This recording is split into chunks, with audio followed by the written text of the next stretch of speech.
The arrest of a tech visionary has sent shockwaves across the digital landscape, leaving everyone with countless questions. Will Telegram be banned? Will it impact the upcoming Hamster Combat airdrop? Will all the efforts people have put into earning on Telegram go in vain?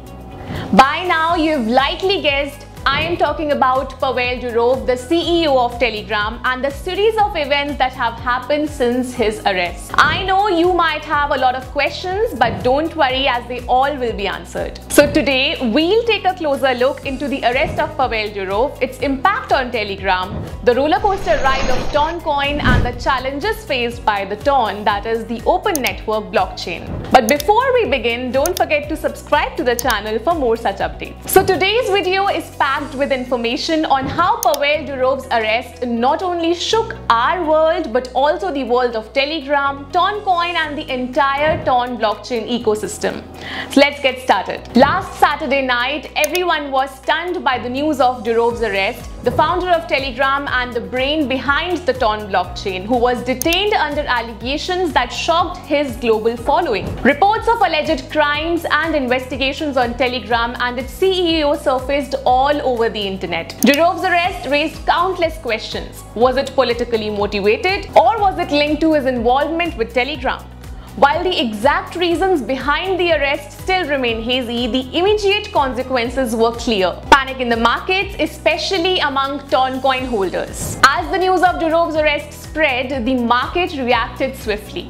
Toncoin, the native cryptocurrency of the Ton blockchain, experienced a significant drop in value. Investors were anxious, unsure of the future of the blockchain project without its visionary leader. Ton's price plummeted over 25% since the event on Saturday, wiping out millions in market capitalization almost overnight. The uncertainty surrounding Durov's fate made it clear that the market's confidence was heavily tied to his leadership. But the irony being that Durov is not directly linked to the Ton blockchain, then why all the fuss? Just days after Durov's arrest, the Ton blockchain suffered its first major outage. Although the reason behind it was completely different.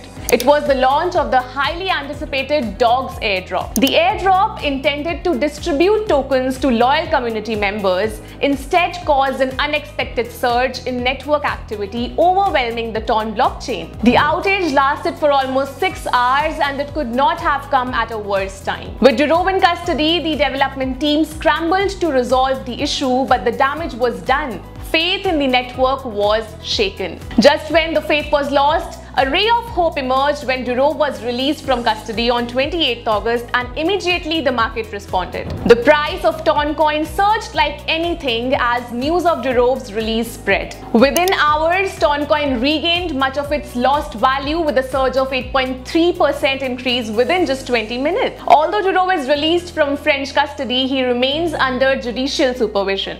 He is banned from leaving France and required to pay €5 million bail. However, the story doesn't end there. Not long after Durov's release and the subsequent market recovery, the Ton blockchain faced another crisis, a second outage.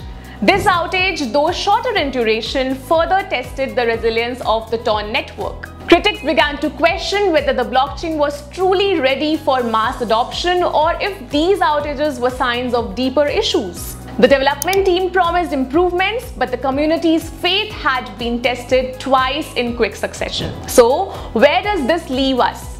Pavel Durov's arrest and subsequent release have shown just how intertwined his personal fate is with the projects he leads. While the Ton blockchain and Toncoin have shown resilience, the road ahead is filled with challenges. The Ton blockchain must overcome its technical hurdles, and Toncoin needs to prove its value beyond just the presence of its founder. Meanwhile, Telegram continues to grow, but questions remain about its long-term integration with the Ton ecosystem. What do you think the future holds for Pavel Durov, Telegram and the Ton blockchain? Will they overcome these challenges, or are we witnessing the beginning of the end? Let me know your thoughts in the comments. If you found this video informative, don't forget to like and subscribe to stay updated on all things related to crypto. Until next time, see you in the next video.